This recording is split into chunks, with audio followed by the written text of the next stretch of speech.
지금으로부터 20여 년 전 역병이 돈 마을, 십수명한테 밟히면서도 흑투성이 만두를 꾸역꾸역 먹던 장천이란 사내가 있었습니다. 아니, 사부로 모실 수 없다면 차라리 지금 죽이십시오. 사부로 모실 수 없다면 죽여달라는 말에 마음이 약해진 노인은 그를 제자로 거두게 되었고, 비록 재능은 없었지만 혼신의 힘을 다하던 장천은 노인의 정성 어린 볼모세수와 함께 무럭무럭 성장했습니다. 그러던 어느 날 기루에 다녀왔다던 장천, 하지만 별일이 아닐 거라 생각한 노인은 평소와 다른 냄새가 나는 것에 크게 신경 쓰지 않았는데, 어느 날 남궁세가에 창천검왕이라는 강자가 나타나 안위성에 웬 흉악한 놈이 날뛰고 있다며 죄 없는 여인이나 낭인들만 골라 죽이는 흉악한 놈이 하나 날뛰고 있으니 제자의 잘못은 스승이 바로잡아 달라고 말합니다. 그날 저녁 마음이 싱숭생숭하여 술을 했다는 장천과 그에게서 나는 혈향을 확실하게 느낄 수 있었던 노인. 하하! 역시 사부님을 속일 수는 없군요. 하지만 활짝 웃는 미소와 함께 사부님을 뵈니 좋다는 장천의 말에 노인은 제자에게 손을 댈 수가 없었습니다. 그러던 어느 날 뒷골목에서 낭인들을 죽이고 있는 장천을 발견한 노인. 강자 지존 장천은 약자가 강자에게 죽는 건 당연하다고 말하며, 스승은 너 또한 약자였다는 사실을 왜 기억하지 못하냐 말하였지만, 자기에게 만두를 뺐던 그놈들을 죽일 때 너무도 짜릿하였다며 그 날부터 단 하루도 변한 적 없었다는 장천. 제자의 죄는 스승이 바로잡아야 하는 법. 제자를 불구로 만들려는 노인에게 장천은 오히려 비웃으며 수십을 죽여도 수백을 줄여도 사부님은 자신을 해하지 못할 것을 안다며 스승에게 절을 올립니다. 감사합니다 사부님. 저를 제자가 아니라 자식으로 키워주셔서, 이런 자식을 끝까지 살리려고 노력해주셔서 덕분에 남궁세가 놈들을 떼어나고 하나뿐인 생모가 열렸습니다. 죄 없는 낭인들과 아녀자들을 죽이고 다닌 장천은 남궁세가로부터 쫓기고 있었는데, 그러고는 맹독을 입에 물며 자기네 목숨을 담보로 스승을 협박하는 장천은 노인은 차마 붙잡을 수 없었습니다. 그 뒤 10년이 지났고 노인은 나이를 먹어 가끔 정신을 잃고 마을을 쏘다닐 정도로 건강이 안 좋아졌지만, 그럼에도 제정신이 돌아올 때면 언제나 장천의 용모파기를 보여주며 제자를 계속 찾아 세상을 유랑하고 있었습니다. 하지만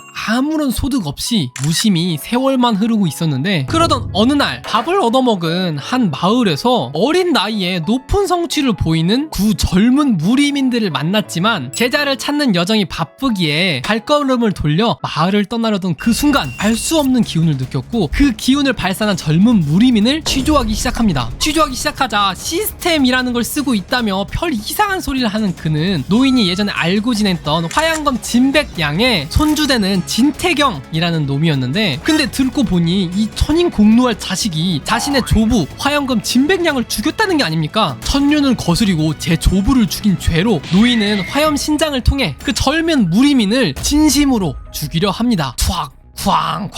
하지만 노인의 진심이 담긴 공격에도 너무도 멀쩡한 진태경의 모습에 진태경이 자신과 같은 열양지기를 익혔음을 알 수 있었고, 분명 1인 전승의 원칙을 철저하게 지키는 열화신공을 이놈이 배웠을 리는 없으니 몇 년 전 제자와 함께 사라진 열화신단을 진태경에 빼앗겼음을 직감했습니다. 정신을 차린 후 진태경에게 물어보니 장천은 일문일살 조필로 이름을 바꿔 활동을 하였으며, 향산검문에 고용된 조필은 진태경과의 전투에서 격렬한 전투 끝에 사망했다는 사실을 제자가 떠난 뒤 10년 만에 드디어 알 수 있었습니다. 그 날은 유달리 비가 온 날이었고, 드디어 제자를 떠나보낸 노인이 있던 객자는 너무도 낡아 비가 새고 있었습니다.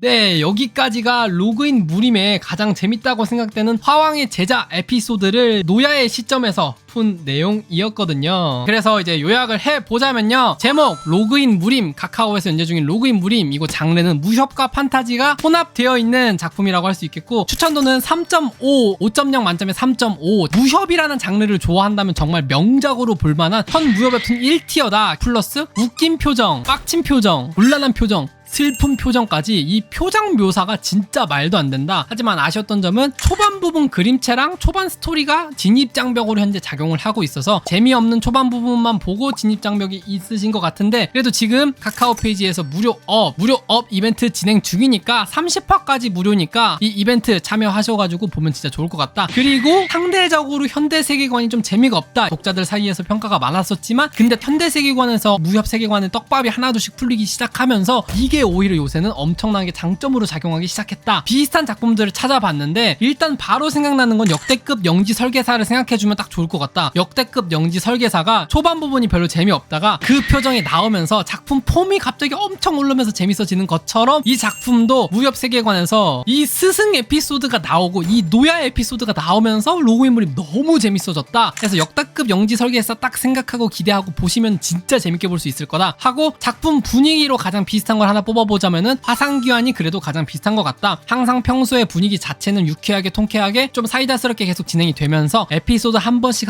무겁게 가져갈 때는 정말 거기서 무협의 향기를 진하게 느낄 수 있고 우리에게 큰 감동을 선사해줄 수 있는 에피소드가 한 번씩 들어가는 느낌 자체는 화상귀환과 가장 비슷한 것 같고, 무림서부, 마도전생기, 수상한 소공자는 천하 10대 고수, 나노마신, 묵향, 다크레이디, 비례도 같은 거를 생각을 해봐도 솔직히 비슷한 거 찾기는 힘들 것 같다. 독보적인 세계관, 무협 세계관과 판타지 세계관을 왔다 갔다 하면서 강해지는 주인공, 풀리는 떡밥, 그런 게 정말 독보적이라서 개인적으로는 현 무협 웹툰 1티어이기 때문에 꼭 보셨으면 좋겠고, 현재 카카오 페이지에서 무료 회차 업에 10편 이상 보면 최대 1000캐시 뽑기권, 50편 이상 3000캐시, 100편 이상 10,000캐시 뽑기권 이벤트도 하고 있으니까 이 기회에 로그인 무림 재밌게 즐기셨으면 좋겠습니다.